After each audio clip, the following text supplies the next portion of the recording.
दोस्तों, भगवद गीता में भगवान श्री कृष्ण जी कहते हैं कि अवश्यमेव भोक्तव्यम कृतम कर्म शुभाशुभम न भुक्तम क्षीयते कर्म जन्म कोटि शतैर्पि। अर्थात हम मन से, वाणी से, शरीर से जैसा भी शुभ अशुभ कर्म करते हैं वैसा फल हमें मिलता जरूर है, चाहे वह इस जन्म में हो या आगे अगले जन्मों में। दुनिया की कोई भी शक्ति मेरे द्वारा किए गए कर्म के मिलने वाले फल को निष्फल नहीं कर सकती। सरल शब्दों में कहे तो व्यक्ति को अपने किए हुए शुभ और अशुभ सभी कर्मों के फल अवश्य ही भोगने पड़ते हैं। नीति शास्त्रकारों ने मनुष्य के कर्म करने की तुलना किसान के साथ की है। वह कहते हैं कि जिस प्रकार एक किसान अपने खेत में जिस फसल का बीज बोता है वही बीज फसल के रूप में किसान काटता है। इस सिद्धांत के विरुद्ध न कभी आज तक हुआ है और न कभी आगे होगा।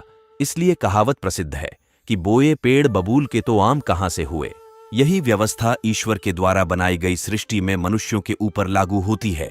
ईश्वर ने मनुष्य को कर्म करने के लिए स्वतंत्र रखा है। मनुष्य जैसा चाहे कर्म कर सकता है। अच्छे या बुरे कर्म मनुष्य की विवेक शक्ति के ऊपर निर्भर करते हैं। इंसान अपने जीवन में जैसे जैसे कर्म करता जाता है वैसे वैसे ही उसके जीवन का निर्माण होता जाता है। परंतु भगवान ने व्यक्ति को केवल कर्म करने की स्वतंत्रता दी है। कर्म फल व्यवस्था ईश्वर के अधीन है। व्यक्ति जैसा कर्म करता है उसे वैसा ही फल प्राप्त होता है और यह निश्चित है, क्योंकि ईश्वर न्यायकारी है। ईश्वर मनुष्य द्वारा किए जाने वाले प्रत्येक कर्मों को जानने वाले हैं। ईश्वर के आगे किसी की भी सिफारिश नहीं चलती। इस कलयुग में तो लोग रिश्वत देकर अपना काम निकालते हैं, लेकिन भगवान को कोई रिश्वत नहीं दे सकता। इसीलिए ईश्वर को पूर्ण न्यायकारी कहा गया है। भगवान की अटल न्याय व्यवस्था से कोई भी आज तक ना तो बचा है और ना ही आगे बचेगा। इसलिए अच्छे कर्म करने वाला व्यक्ति डरता है। बुरा कर्म करने वाला व्यक्ति हर समय भयभीत होता है। उसके मन में सदैव यह शंका रहती है कि कभी मेरे बुरे कर्म सामने ना आ जाए। बुरे कर्म सामने आते ही उसे उन कर्मों का फल मिलना शुरू हो जाता है। परमात्मा द्वारा सभी प्राणियों को कर्म करने की स्वतंत्रता मिली है। कोई भी प्राणी कभी भी अपनी इच्छानुसार कैसा भी कर्म कर सकता है। इन कर्मों की आजादी के कारण ही जीवन में नयापन बना रहता है। यदि कर्म करने की आजादी ना हो तो जीवन में जीवन जैसा कुछ भी नहीं रहेगा। इसी आजादी के कारण मनुष्य पाप पुण्य या मुक्ति में गति कर सकता है।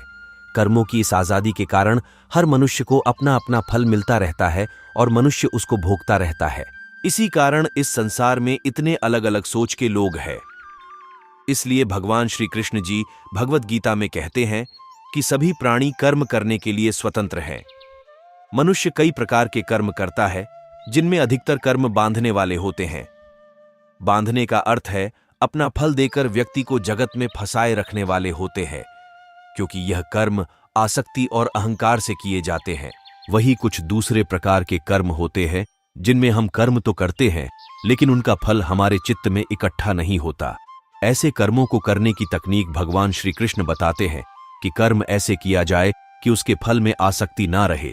इसलिए भगवान श्री कृष्ण कहते हैं कि तू इन कर्मों को मुझे अर्पित कर दे। यह एक ऐसी प्रक्रिया है जिसमें व्यक्ति के अंदर कर्म करने का अहंकार नहीं रहता और उस कर्म के फल की इच्छा भी नहीं रहती। इस प्रकार यह कर्म शुद्ध कर्म कहे जाते हैं, जो व्यक्ति को बांधते नहीं बल्कि मुक्ति पाने में सहायक होते हैं। भगवान यदि कह रहे हैं कि कर्म और कर्म फलों को मुझे अर्पित कर दे, तो इसका अर्थ भगवान हमारे कर्मों और फलों की आजादी पर अंकुश नहीं लगा रहे हैं, बल्कि कर्म करने की सही विधि हमको सिखा रहे हैं, जिससे कर्म भी हो जाए और वह कर्म हमें परेशान भी ना करे। हिंदू धर्म में ब्रह्म और विष्णु पुराण की कई मान्यताएं हैं। पुराणों के अनुसार माना जाता है कि कलयुग खत्म होने के बाद यह दुनिया समाप्त हो जाएगी। विष्णु पुराण में कलयुग के अंत से जुड़ी ऐसी कई बातें बताई हैं जिनसे पता चल जाएगा कि सृष्टि अपने अंत के करीब है। तो आइए दोस्तों, आपको बताते हैं कि गरुड़ पुराण के अनुसार जब कलयुग का अंत होगा तो इस सृष्टि में किस तरह के बदलाव आएंगे। बताया जाता है कि महाभारत युद्ध के समय कई लोग किसी कारणवश इस युद्ध में भाग नहीं ले पाए थे।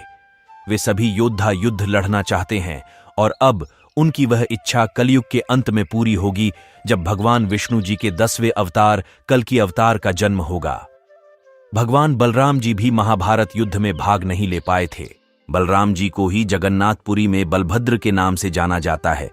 कलयुग के अंत में बलराम जी भी प्रकट होंगे और कलयुग के अंत में महाभारत का अधूरा युद्ध फिर से लड़ा जाएगा।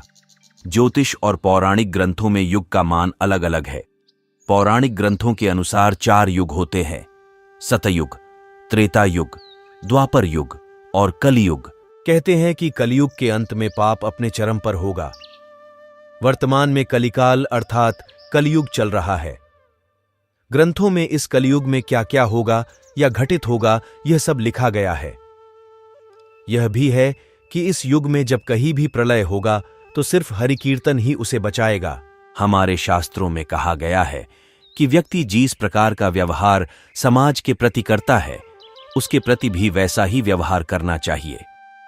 जो व्यक्ति हमारी संस्कृति, सभ्यता और धर्म का ही नाश करने पर तुला हुआ है, ऐसे दुष्टों का तो वध ही कर देना चाहिए।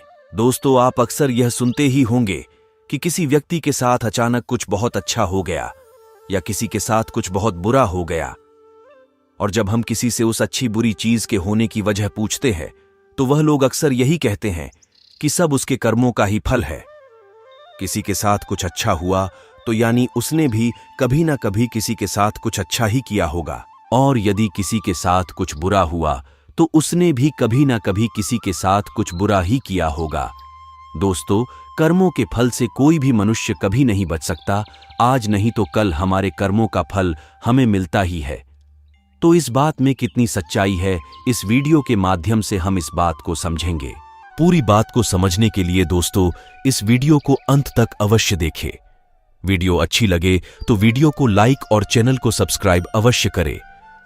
दोस्तों, बहुत समय पहले की बात है। एक छोटे से गांव में एक गरीब व्यक्ति रहता था। उसका नाम भोला था। वह बहुत ही ईमानदार और मेहनती पुरुष था। एक दिन भोला अपने खेत में काम कर रहा था कि अचानक उसके हल में कुछ भारी सा पत्थर चुभा। वह पत्थर उठाने की बहुत कोशिश करता है, लेकिन वह पत्थर बहुत भारी था और भोला उसे उठा नहीं पाया। भोला ने सोचा कि वह दुकान पर जाकर यह पत्थर बेच देगा। जब वह दुकान पर पहुंचा तो दुकानदार ने उसे देखा और पूछा, हे भोला, इस पत्थर को तुम कहां से लाए हो? यह बहुत ही मूल्यवान पत्थर है। भोला ने सच बोलते हुए कहा, दुकानदार जी, मैंने इसे अपने खेत में पाया है। मैं इसे बेचना चाहता हूं क्योंकि मैं इस पत्थर के पैसों से अपने परिवार की जरूरतें पूरी कर सकता हूं। दुकानदार ने पत्थर की कीमत जानकर हैरानी से पूछा, भोला, क्या तुम जानते हो कि इस पत्थर की कीमत कितनी है? भोला ने कहा, नहीं, मुझे इसकी कीमत नहीं पता, लेकिन मैं इसे बेचकर अपने परिवार की जरूरतों को पूरा कर सकता हूं। दुकानदार ने भोला की ईमानदारी को देखकर उसे पत्थर का पूरा मूल्य दिया और कहा, भोला, तुम्हारी ईमानदारी के लिए मैं तुम्हारा साथी हूं। तुमने सच बोला और तुम्हारी ईमानदारी की कीमत बहुत महंगी है, क्योंकि कई लोग ऐसे होते हैं जो ईमानदार नहीं होते हैं और झूठ बोलते हैं। दोस्तों, इस कहानी से हमें यह सीखने को मिलता है कि हमें हमेशा सच और ईमानदारी से काम करना चाहिए। सच्चाई और ईमानदारी की कीमत हमें अच्छे कर्मों के साथ अच्छे व्यक्ति बनने में मदद करती है। मनुष्य पूर्ण ज्ञानी नहीं है, इसीलिए वह कर्म फल को ठीक से न समझकर भाग्य को कोसता रहता है। विधि के विधान के अनुसार कर्मों का फल कब, कैसे, कहाँ और किस रूप में मिलता है, यह कोई पहले से नहीं बता सकता, लेकिन यह तो तय है कि अच्छे कर्मों का अच्छा फल जरूर मिलता है और बुरे कर्मों का बुरा फल। दोस्तों, एक रोहित नाम का एक अनाथ बच्चा था। उसके माता पिता बचपन में ही चल बसे थे। उसके ननिहाल और पिता की तरफ से भी कोई नहीं था। उसके ना तो कोई आगे था ना कोई पीछे। वह अनाथालय में रहा और पला बड़ा। वह पढ़ने में बहुत ही होशियार था।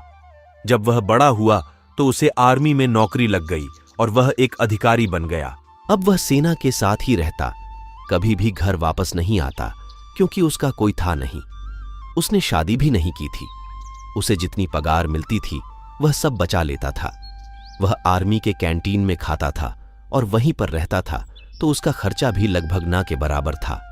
तो हम कह सकते हैं कि उसने आज तक जितनी पगार पाई सब बचा ही लिया था। उसी कैंटीन में सूरजमल नामक एक सेठ आता था, जो कैंटीन के सामान का छोटा सप्लायर था। बहुत दिन हो गए दोनों को एक दूसरे को जानते पहचानते। एक दिन सूरजमल ने कहा, रोहित, आपके पैसे बैंक में रखे हैं, मुझे व्यापार में लगाने को दे दो, मैं तुम्हें अच्छा मुनाफा करके दूंगा। तब रोहित ने साफ मना कर दिया। रोहित ने कहा, मुझे इतना ज्यादा पैसे का लालच नहीं है, जो सरकार ने दिया है वह मेरे खाते में पड़ा है, कभी जिंदगी में जरूरत पड़ी तो इस्तेमाल करेंगे, नहीं तो कोई बात नहीं। तब उस सेठ ने कहा, यह भी क्या बात हुई, अगर तुम हमें अपना दोस्त मानते हो तो तुम मेरी सहायता ही कर दो, मैं तुम्हें यह पैसा वापस लौटा दूंगा, कम से कम मेरा काम हो जाएगा, अभी इस पैसे की तुम्हें जरूरत भी नहीं है। बात तो तुम सही कह रहे हो, पर आप पैसा वापस करोगे इसकी क्या गारंटी है? तब सेठ ने कहा, मैं कसम खाकर कहता हूं, धोखा नहीं दूंगा। रोहित ने कहा, सेठ जी, लोग तो पैसे के लिए क्या क्या कर देते हैं, पर कोई बात नहीं, चलिए मैं आपकी बात को मान लेता हूं, कम से कम आपका तो भला हो जाएगा। सेठ ने मुस्कुराते हुए धन्यवाद कहा और रोहित को गले लगा लिया। पैसा लेने के बाद सेठ जब भी आता, रोहित को बहुत बहुत धन्यवाद देता। सेठ का व्यापार रोहित के पैसों से बढ़ रहा था। आमदनी दिन दुगनी रात चौगुनी हो रही थी। आमदनी बढ़ने के साथ अब सेठ की नीयत में बेईमानी आ चुकी थी। वह सेठ अब पैसा ना लौटाना पड़े उसका बहाना ढूंढता रहता। इसी बीच बॉर्डर पर पड़ोसी देश के साथ युद्ध शुरू हो गया और रोहित को भी जाना पड़ा। जहां युद्ध हो रहा था वो इलाका काफी दुर्गम था। वहां पहुंचने का एकमात्र रास्ता घोड़े से पहुंचने का था। रोहित एक कुशल घुड़सवार भी था। उसे जो घोड़ी मिली वो बिगड़ैल थी। रोहित घोड़ी की पीठ पर बैठते ही घोड़ी सरपट दौड़ने लगी। रोहित उसे काबू में करने की जितनी कोशिश करता वो अपनी गति और तेज करती जाती। रोहित ने लगाम पूरी ताकत से खींचा। घोड़ी का मुंह कट चुका था, पर पता नहीं आज यह बिगड़ैल घोड़ी कुछ भी सुनने को राजी नहीं थी। घोड़ी दौड़ते दौड़ते दुश्मन के खेमे के सामने जाकर खड़ी हो गई और रोहित दुश्मन की गोलियों का शिकार हो गया। सेठ बराबर आर्मी कैंटीन में जाता है। उसे वहां पता चला कि रोहित युद्ध में वीरगति को प्राप्त हुआ। सेठ ने वहां काफी दुख दिखाया और बाहर आते ही खुशी से झूम उठा। उसने सोचा कि अब पैसा वापस नहीं करना होगा। सेठ का व्यापार दिन दोगुनी रात चौगुनी तरक्की कर रहा था। कुछ दिनों के बाद सेठ की पत्नी मां बनी और सेठ एक सुंदर बच्चे का पिता बना। सेठ ने अपने बच्चे का नाम अमर रखा। सेठ के जीवन का यह सबसे बेहतरीन समय चल रहा था। समय बीतते देर नहीं लगती। सेठ का बेटा अमर, जो अब बड़ा हो गया था और अब सेठ के साथ मिलकर व्यापार करता था। अमर विवाह योग्य हो चुका था। अच्छे घर की सुंदर सुशील कन्या देखकर अमर की शादी हो गई। अब सेठ कहता है कि कुछ दिन की और बात है, अब बेटा व्यापार संभालेगा। मेरा जीवन सफल हो गया और क्या चाहिए मुझे। अमर की शादी हुए मुश्किल से 2 महीने हुए थे। एक दिन अमर सड़क पार कर रहा था तो उसे चक्कर आया और सड़क पर गिर गया। लोगों ने उसे उठाकर हॉस्पिटल पहुंचाया। उसके ब्रेन का MRI और अन्य टेस्ट हुए तो पता चला अमर को ब्रेन कैंसर है। सेठ ने डॉक्टरों से कहा कि आप पैसे की चिंता मत करें, आप बस इलाज करें। डॉक्टर और हॉस्पिटल बदलते गए, पर अमर की हालत दिन ब दिन बिगड़ती जा रही थी। सेठ अब व्यापार पे ध्यान नहीं दे पा रहा था और उसके कस्टमर छूटते ही जा रहे थे। उधर हॉस्पिटल का बिल बढ़ता जा रहा था। अब सेठ पर काफी कर्ज हो चुका था। सेठ परेशान था। अब अमर को डॉक्टर ने जवाब दे दिया। सेठ हार चुका था। किसी चमत्कार की आशा में बैठा था। चमत्कार तो नहीं हुआ, पर अमर अब इस दुनिया को छोड़कर चला गया था। उसकी मृत्यु हो चुकी थी। महीनों जिंदगी की जंग लड़ने के बाद अमर हार चुका था। सेठ के घर में हाहाकार मच गया। सेठ, सेठानी, अमर की पत्नी सब विलाप कर रहे थे। यहां तक कि घर के नौकरों का भी रो रो कर बुरा हाल हो गया था। एक साधु वहां से गुजर रहे थे। उन्होंने करुण क्रंदन सुना तो रुक गए।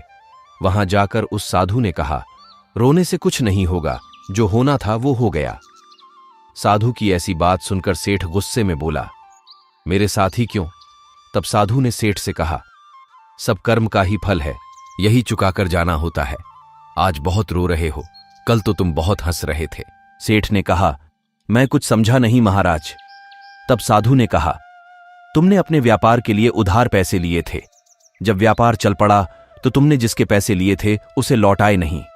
तब सेठ ने कहा, गलत, वो मर गया था, किसे लौटाता? साधु ने कहा, झूठ नहीं, तुम भूल गए उसके मरने के समाचार पे तुम कितना खुश हुए थे। उस दिन तुमने मिठाई बांटी थी। क्या मिठाई बांटना सही था? तुम उसके पैसे को सरकार को या अनाथालय या किसी जरूरतमंद को दे सकते थे, पर तुमने ऐसा नहीं किया। तुम्हारी नीयत में खोट थी। सेठ शर्मिंदा था। आज सेठ वहीं पर खड़ा था जहां पर आज से 20 साल पहले खड़ा था। आज ना तो पैसे थे, ना व्यापार, और ना ही पुत्र, और ढेर सारा कर्ज उसके सर पर था। फिर साधु ने कहा, यह तुम्हारा पुत्र वही लड़का रोहित था। यह अपना हिसाब करने इस जन्म में तुम्हारा बेटा बनकर आया था। उसने अपना हिसाब कर लिया और चला गया। जितना उसने तुम्हें दिया था सूद सहित उसने वापस भी ले लिया। तुमने उसकी शिक्षा, विवाह, हॉस्पिटल सब पर बहुत खर्च किया, और जब वो गया तुम्हें भिखारी बनाकर गया। सेठ ने सुबकते हुए कहा, मान लिया मेरी गलती थी, पर इस लड़की की क्या गलती? इसकी तो सिर्फ 2 महीने पहले शादी हुई थी। तब साधु ने कहा, यह इसका कर्म फल था। ये पिछले जन्म में वो घोड़ी थी जिसके चलते रोहित की मृत्यु हो गई थी। आज रोहित ने बदला ले लिया और इसकी जिंदगी नर्क बनाकर चला गया। जीवन में कुछ भी बिना कारण नहीं हो रहा है। हो सकता है बीज आपने बहुत पहले लगाया हो और आप भूल गए हो। वही बीज पेड़ बन जाता है, तब हमें पता चलता है।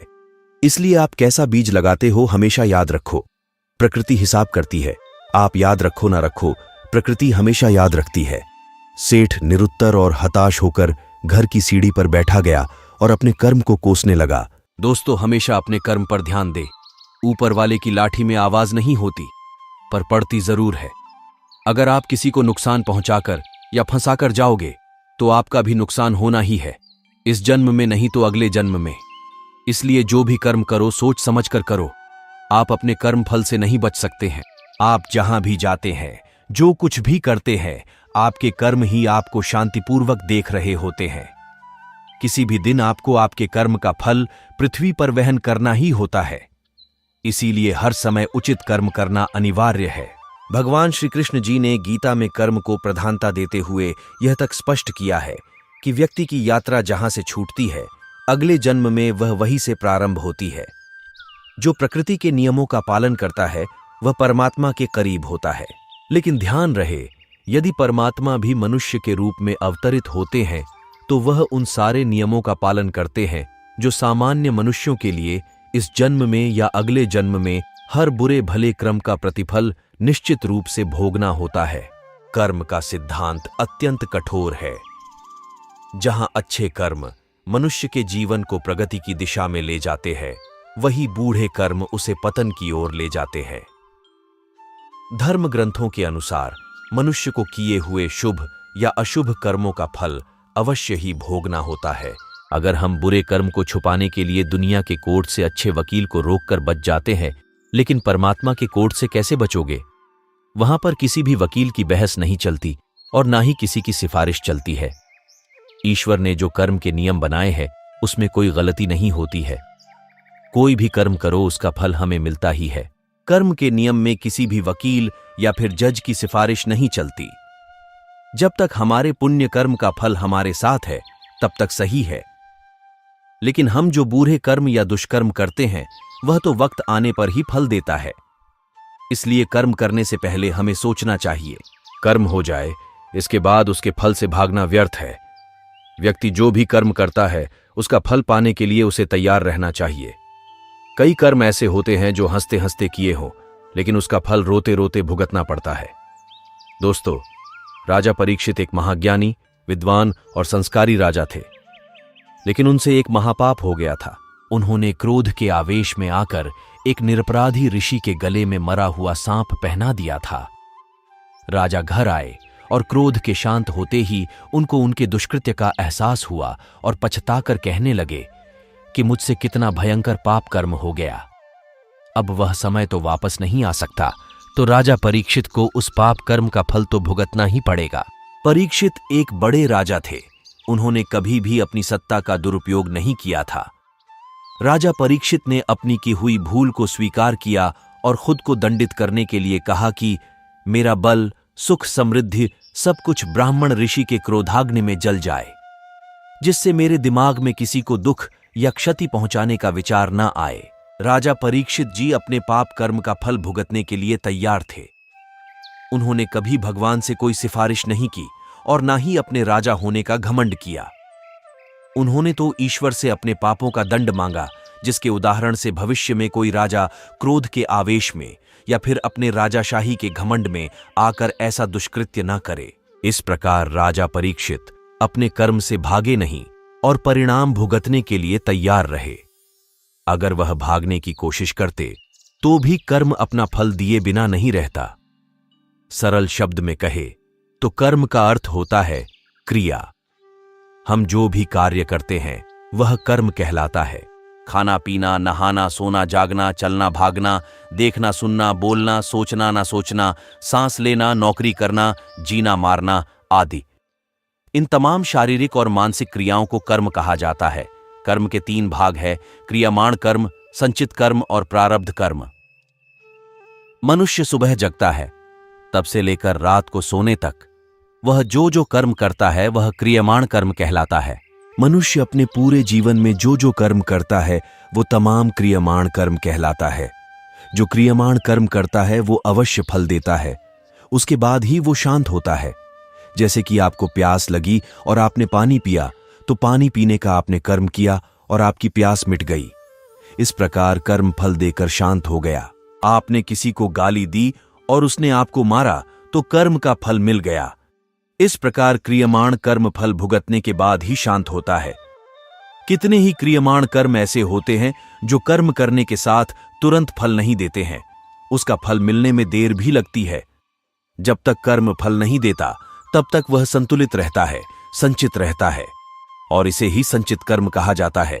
जैसे कि आपने आज परीक्षा दी तो उसका रिजल्ट महीने बाद आता है। आज आपने अपनी जवानी में माता पिता को सताया तो आपको आपका बेटा आपकी वृद्धावस्था में सताएगा। ऐसे कितने ही क्रियामाण कर्म हैं जो तुरंत फल नहीं देते हैं, लेकिन समय आने पर यह फल अवश्य देते हैं। तब तक यह कर्म संचित कर्म में एकत्रित होते हैं। मनुष्य जैसा कर्म करेगा वह वैसा ही फल भी पाएगा। हम एक दिन में कई सारे क्रियामाण कर्म करते हैं। इनमें से कई कर्मों के फल हमें तुरंत ही मिल जाते हैं, लेकिन इनमें से कई कर्म ऐसे भी हैं जिनका फल हमें तुरंत नहीं मिलता, जो संचित कर्म में जमा हो जाते हैं। यह कर्म अच्छे हो या बुरे, इनका फल हमें मिलता ही है। जब तक वह फल हम भुगते नहीं तब तक वह शांत नहीं होते। इंसान अगर इस बात को गंभीरतापूर्वक सोचे तो जीवन सरल बन जाएगा, लेकिन भोग विलास में पड़ा मनुष्य कभी इसकी कल्पना करता ही नहीं। राजा दशरथ ने जब श्रवण का वध किया तब उसके विरह में मरते मरते उसके माता पिता ने राजा दशरथ को श्राप दिया था कि तेरी मृत्यु भी तेरे पुत्र वियोग में होगी। उस श्राप के बाद राजा दशरथ जी को एक भी पुत्र नहीं था, इसलिए यह क्रियमाण कर्म फल देकर शांत हो गया, लेकिन वह संचित कर्म में जमा हो गया। उसके बाद राजा दशरथ को एक के बदले 4 पुत्र हुए। वे बड़े हुए, उनका विवाह हुआ, और जब भगवान श्री राम जी का राज्याभिषेक का दिन आया तब संचित कर्म फल देने के लिए तत्पर हो गया, और ऐसे शुभ दिन ही राजा दशरथ को वह फल मिलके ही शांत हुआ। इसमें कोई विलंब नहीं हुआ। जो शुद्ध चैतन्य परात्पर ब्रह्म खुद मनुष्य स्वरूप लेकर पृथ्वी पर जन्म लिए, वह प्रभु श्री राम, जिनकी चरण की धूल के स्पर्श मात्र से जो शल्या को अहल्या बना सकते हैं, जिसके स्पर्श से पत्थर को जीवन दान मिल सकता है, वह परब्रह्म भगवान श्री राम अपने पिता के आयुष्य को ज्यादा कर दे तो किसी का क्या जाएगा। लेकिन नहीं, कर्म के नियम का पालन होना ही चाहिए। ईश्वर के घर देर भी नहीं है और अंधेर भी नहीं है। इस प्रकार क्रियमाण कर्म जो फल देकर शांत नहीं हुए हैं उसे संचित कर्म कहा जाता है। संचित कर्म जो फल देने के लिए तैयार होते हैं उसे प्रारब्ध कर्म कहा जाता है। अनादिकाल से पुनर्जन्म के संचित कर्म जो फल देने के लिए तैयार होते हैं, ऐसे प्रारब्ध कर्मों को भुगतने के अनुरूप शरीर जीव को प्राप्त होता है, और पूरे जीवन काल में शरीर को उस प्रकार के प्रारब्ध कर्म भुगतने के बाद ही जीवन समाप्त होता है। अगर हमने अच्छे कर्म किए होंगे तो अच्छा ही फल मिलेगा। जब तक जीव के संचित कर्मों का फल मिल नहीं जाता तब तक आत्मा बार बार जन्म और मृत्यु के चक्र में जन्म लेता जाएगा। इस प्रकार अनादिकाल से अनेक जन्मों के संचित हुए कर्मों के फल प्रारब्ध रूप से तैयार होते हैं। वैसे वे अलग अलग शरीर धारण करता ही रहता है। जब तक शरीर प्राप्त होता है तब तक उसका मोक्ष नहीं होता है।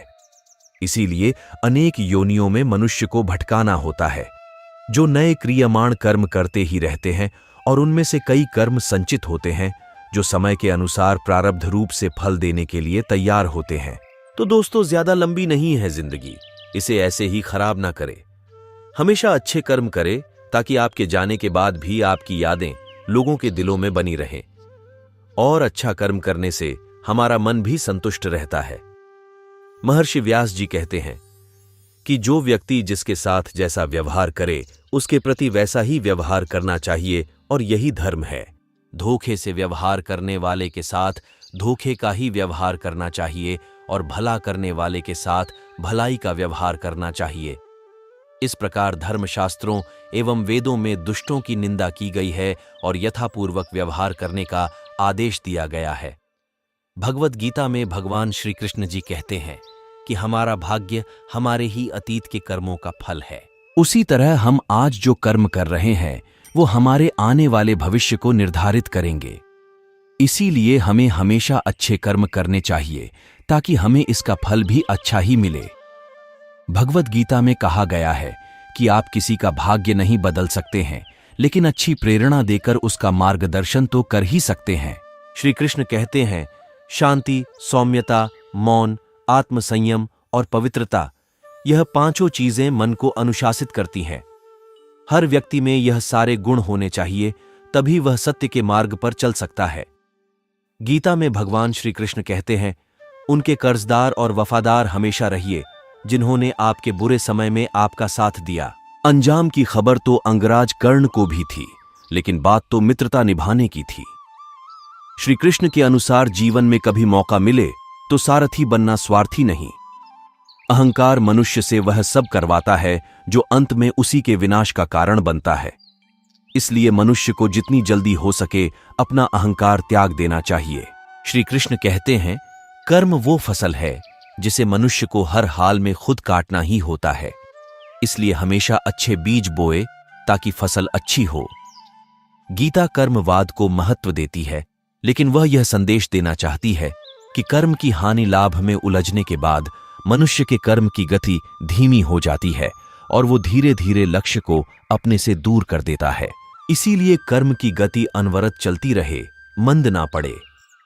इसीलिए ही भगवान श्री कृष्ण ने अर्जुन को यह महान संदेश दिया था कि आप चिंता किए युद्ध करते रहो, कौन हारेगा कौन जीतेगा यह सब परिस्थिति के आधार पर अपने आप तय हो जाएगा। यही बात हमारे जीवन में भी पूर्ण रूप से लागू होती है। अगर हम सब सभी चीजों का फायदा नुकसान देखकर उस काम को करना ही बंद कर दे तो अंत में क्या होगा? हम सबको पता है कि इस संसार में कोई भी प्राणी या वस्तु अजर अमर और स्थायी नहीं है। ये सब जानते हुए भी हम सब कर्म क्यों करते हैं? क्योंकि इस संसार की व्यवस्था सुचारू रूप से और बिना बाधा के अराजकता की स्थिति में आए बिना सुचारू रूप से चलती रहे। हमारे माता पिता ने हमें जन्म दिया और अगर वो यह बात सोचने लग जाते कि पता नहीं यह वृद्धावस्था में हमारा सहारा बनेगा या नहीं, तो हो सकता था वो हमें इस धरती पर लाने का इरादा भी बदल सकते थे। लेकिन उन्होंने अपना कर्म किया और फल ईश्वर के हाथ में दे दिया। तभी हम इस धरती पर आ पाए और ईश्वर चाहेंगे तो हम उनकी अच्छी सेवा भी कर पाएंगे। भगवत गीता के अनुसार पुनर्जन्म भी होता है, हम भूल जाते हैं। हम किसी भी योनि में जा सकते हैं। जो भोग योनियां हैं उनमें परेशान होने पर आत्महत्या तक का अधिकार नहीं होता है। एक बैल कितना भी परेशान हो जाए वह अपनी मर्जी से मर भी नहीं सकता। जो भी किया है भोगना ही होगा। किसी ने बहुत अद्भुत बात कही है कि अगर आंखें सचमुच हमेशा के लिए बंद होने से पहले खुल जाए तो जिंदगी सुधर जाती है। दोस्तों, अगर हम कुछ कर्म ही नहीं करते तो हमारा जीवन ही व्यर्थ है और हम मेहनत से काम करेंगे तो उसका फल अवश्य मिलेगा। दोस्तों, मेहनत से ही सफलता प्राप्त होती है। अगर मेहनत ही ना की जाए तो आपको सफलता कहां से मिलेगी? तुम्हें मेहनत करनी होगी, मतलब मेहनत करनी ही होगी। आपको ईमानदारी से प्रयास करने होंगे। अगर आप कहते हैं कि परिणाम अच्छा नहीं आया तो आपको खुद से पूछना होगा कि क्या हमारे प्रयास में कोई कमी है। दोस्तों, पुराणों में कहा गया है कि जो कुछ भी हमें मिलता है, माता पिता, भाई बहन, पति पत्नी, बहू बेटे, ये सब हमारे पिछले जन्म के आधार पर ही हमें मिलते हैं। लोगों से इस जन्म में हमारा रिश्ता है। ये वही लोग हैं जिससे हमारा कभी ना कभी कोई रिश्ता जरूर था, कोई हिसाब किताब था, जिसे पूरा करने के लिए ईश्वर हमें धरती पर भेजते हैं। दोस्तों, एक बार किसी गांव में एक किसान अपने परिवार के साथ रहता था। उसकी पत्नी और वह बहुत ही नेक विचारों के इंसान थे। उनकी एक बेटी भी थी जो कि अपाहिज थी। किसान और उसकी पत्नी दोनों ही अपनी बेटी को अपाहिज देखकर बहुत दुखी रहते थे। उन्होंने अपनी बेटी के पांव का इलाज भी करवाया, परंतु कोई फायदा नहीं हुआ। इसलिए किसान और उसकी पत्नी दोनों ही अपनी बेटी की सेवा करते थे। उसके पैरों की मालिश करते हैं, उसे अपने हाथों से खाना खिलाते थे। पर किसान यह सोचकर हमेशा परेशान रहता था कि उसके बाद उसकी बेटी का क्या होगा, उसका ध्यान कौन रखेगा। किसान के गांव के पास दूसरे गांव में एक प्रसिद्ध संत महात्मा रहते थे। किसान अपनी पत्नी के साथ उन संत महात्मा की सेवा करने जाते थे और उनके उपदेश सुनते थे और वहां पर आए हुए लोगों की बहुत सेवा करते थे। एक दिन जैसे ही संत महात्मा जी का प्रवचन खत्म हुआ, तब किसान ने कहा, हे संत महात्मा, मैं और मेरा परिवार आपकी और लोगों की बहुत सेवा किया करते हैं। कभी किसी का बुरा नहीं करते हैं और धर्म के मार्ग पर चलते हैं और सच्चे मन से भगवान की पूजा आराधना करते हैं। फिर भी हमारी बेटी अपाहिज क्यों पैदा हुई? उसे ऐसा देखकर हमें बुरा लगता है। किसान की अब बात सुनकर संत महात्मा ने अपने नेत्र बंद कर दिए और कुछ समय बाद वापस अपने नेत्र खोले और कहा कि मैंने तुम्हारा पूर्व जन्म देख लिया है और यह सब तुम्हारे पूर्व जन्म के पापों का फल है। संत महात्मा बोले, पूर्व जन्म में तुम अपनी पत्नी और अपने बेटे बहू के साथ रहते थे। तुम्हारा बेटा नगर के बाहर राजा के यहां काम करता था और पिछले जन्म में जो तुम्हारी बहू थी, वही अब इस जन्म में तुम्हारी पुत्री है। वही तुम्हारे घर में एक दुधारू गाय भी थी जिसकी तुम बहुत सेवा करते थे, लेकिन अपनी बहू के साथ तुम्हारा व्यवहार बहुत गलत था। तुम सदा अपनी बहू को बहुत परेशान करते थे और उसे खरी खोटी सुनाते थे। तुम्हारी बुरी बातें सुनकर तुम्हारी बहू बहुत परेशान थी, लेकिन फिर भी वह कुछ नहीं बोलती थी। एक बार की बात है, वह अपनी सहेलियों के साथ मेला देखने चली गई थी। वापस आने पर तुमने गुस्से से एक डंडा उसकी तरफ फेंका, जिससे उसके पैर की हड्डी ही टूट गई और वह एक पैर उठाकर चलने लगी और पूरी जिंदगी भर वह परेशान ही रही, लेकिन फिर भी वह कुछ नहीं कहती थी। इस जन्म में तुम्हारी बेटी तुम्हारी वही बहू है जो अपना हिसाब पूरा करने के लिए आई है। जैसे तुमने उसे उस जन्म में रुलाया था, वह इस जन्म में तुम्हें रुला रही है। हालांकि तुमने पिछले जन्म में गाय की सेवा की थी, जिसके कारण तुम्हें इस जन्म में निर्मल बुद्धि मिली है, इसलिए तुम्हारा ज्यादा बुरा नहीं होगा।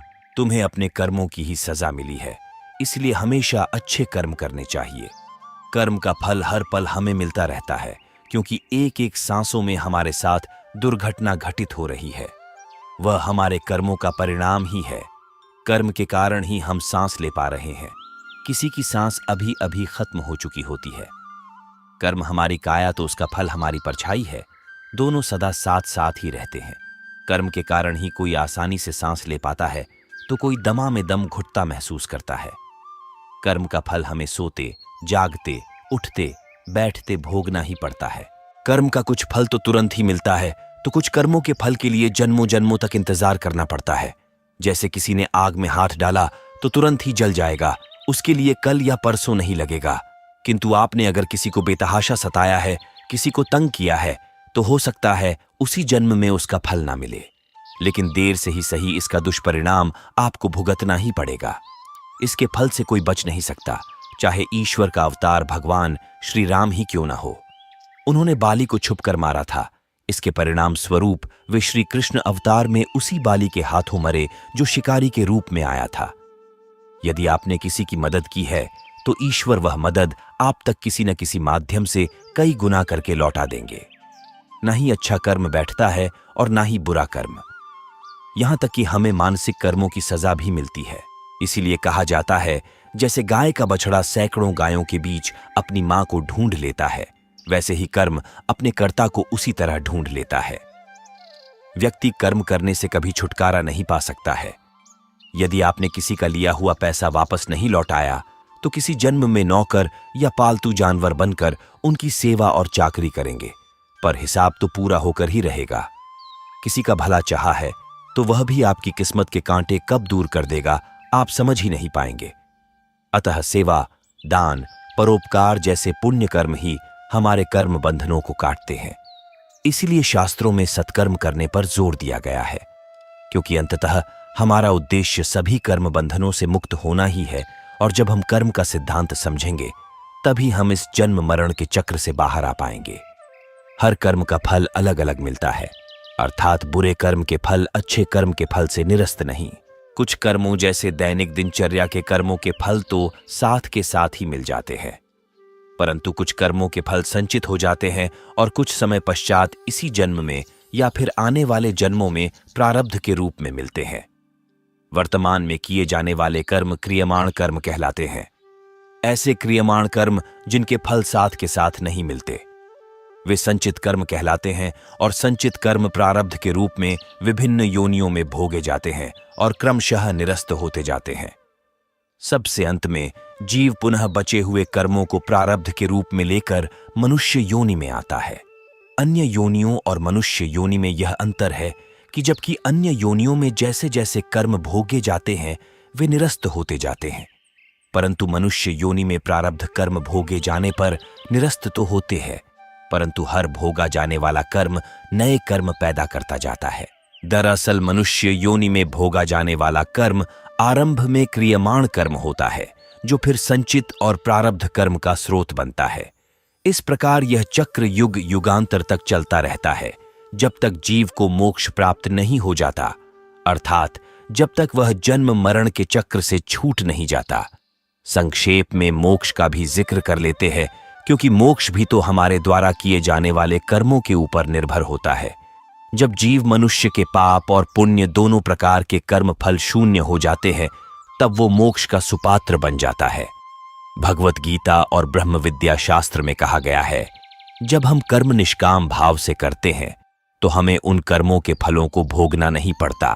इसका यह अर्थ है कि मनुष्य योनि में यदि हमारे प्रारब्ध कर्मों को भोगने का तरीका निष्काम होगा, प्रारब्ध कर्म तो निरस्त हो जाएंगे, परंतु नए कर्म नहीं मिलेंगे, अर्थात ना तो संचित होंगे और ना ही नया प्रारब्ध बनेंगे।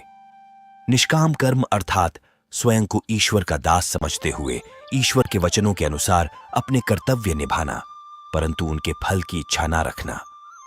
तो दोस्तों, ज्यादा लंबी नहीं है जिंदगी, इसे ऐसे ही खराब ना करे। हमेशा अच्छे कर्म करे ताकि आपके जाने के बाद भी आपकी यादें लोगों के दिलों में बनी रहे, और अच्छा कर्म करने से हमारा मन भी संतुष्ट रहता है। तो दोस्तों, आज के लिए बस इतना ही।